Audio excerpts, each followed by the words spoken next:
This is an Uncovered Japan Company research report on Komehyo Holdings, ticker 2780. Komehyo is Japan's largest branded reuse retailer, buying, authenticating, and reselling luxury watches, handbags, jewelry, gold, and apparel. The investment question is whether its sourcing and appraisal flywheel can turn rapid growth into durable cash generation, while a low valuation leaves room for a re-rating. At the report reference date of 16 July 2026, Komehyo traded at 10.8 times fiscal 2026 earnings, 1.58 times book value, and 10.1 times the fiscal 2027 forecast, with a 2% dividend yield. Fiscal 2026 return on equity was 15.7%. The market is not simply overlooking the company, it is pricing a 59 billion yen mid-cap with thin free float, margins that have fallen, and growth that has required a large inventory and short-term borrowing build. This is what the company actually does. Komehyo buys used luxury goods directly from consumers through buy-only stores, mail-in, and home visit services. It authenticates and grades each item, prices it from decades of transaction data, then directs it to the best-selling channel: retail stores, e-commerce, wholesale auctions, or overseas. In a category exposed to counterfeits, trusted authentication is the product as much as the watch, bag, or jewelry itself. The channel mix explains both Komehyo's advantage and its quality of growth debate. About 55% of sales are retail, the higher margin outlet. 44.8% are B2B wholesale and auctions, which turn inventory into cash more quickly, but at a lower margin. Tax-free inbound sales make up 14.6% of total revenue. That flexibility means Komehyo is rarely trapped with inventory, but a bigger B2B and bullion mix has also helped drive the gross margin down. The top-line record is exceptional. Revenue grew from 71.1 billion yen in fiscal 2022 to 221.7 billion yen in fiscal 2026, a 3.1 times increase and roughly 33% compound growth. Operating profit rose from 3.7 billion to 9.3 billion yen, but gross margin fell from 25.9% to 21.3% over the same period, while operating margin dropped from a fiscal 2024 peak of 6.2% to 4.2%. Operating profit rose 50.4% to 9.3 billion yen in fiscal 2026, but net income increased only 14.9% to 5.5 billion yen. Higher interest expense, equity method losses, and a higher effective tax rate created the gap. That financing pressure links directly to the balance sheet. Inventory reached almost 50 billion yen. Total interest-bearing debt reached 59.9 billion yen, and the equity ratio fell to 34.2%. Komehyo pays consumers in cash when it buys goods, so inventory expansion translates directly into financing needs. This is the number that decides the case.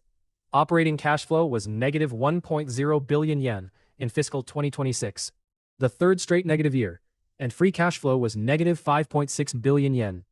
The benign interpretation is that profits and depreciation are being reinvested into faster inventory growth. The dangerous interpretation is that a cyclical inventory business is increasingly dependent on debt. The company's forecast calls for operating cash flow to turn positive at 5.4 billion yen in fiscal 2027. Komehyo's competitive advantage is hard to separate from its history. It has built appraiser expertise since 1947, a proprietary transaction and pricing database, and a membership base of about 2 million customers. Those assets reinforce the buy-sell flywheel. A trusted seller brings in better goods, the company authenticates and prices them, then channels inventory to where demand is strongest. AI can improve that process, but over time it may also lower the barrier that decades of human appraisal created. Management's next milestone is ambitious but concrete: 310 billion yen of revenue by fiscal 2029, with overseas representing 30% of sales, from around 12% today. The strategy combines about 20 new buy-only stores a year, retail-first channel optimization, overseas and cross-border expansion, including the December 2025 ShopShops acquisition, and reuse tech such as authentication services. Management has delivered consistently on sales and store rollout. Margin recovery is the part it has yet to prove. At 10.8 times earnings and 1.58 times book value, Komehyo was the cheapest listed name in its peer group on both measures at the report date. That gap is an opportunity only if business quality holds. The market is rationally discounting 3 years of negative operating cash flow, a thin and founder-held float, and exposure to gold, luxury demand, foreign exchange, and interest rates. The potential re-rating therefore depends less on another strong sales year than on stabilization in margin and cash conversion. These are the report author's scenario illustrations, not price targets or recommendations. From a reference price of 5,380 yen, the fiscal 2029 bear case is 2,779 yen. The base case is 9,604 yen, and the bull case is 17,128 yen. The base case assumes delivery of the 310 billion yen revenue plan, a gradual margin recovery, and only a modest re-rating to 12 times earnings. The variables to watch are operating cash flow, gross margin, individual purchases, inventory turns, the yen, gold prices, and shop's integration. Komehyo combines a real sourcing and authentication moat, category-leading scale, strong revenue growth, and a low peer valuation. Its vulnerabilities are equally clear. Falling gross margin, inventory funded with short-term debt, negative operating cash flow, and cyclical exposure to luxury goods, gold, foreign exchange, and rates. The next checkpoints are simple. Does operating cash flow turn positive while gross margin stops falling?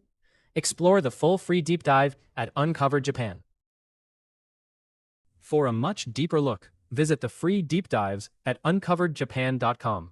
We go beyond the headline numbers to cover the business, financials, valuation, risks, and catalysts. This video is for information and education only. It is not investment advice or a recommendation to buy or sell any security.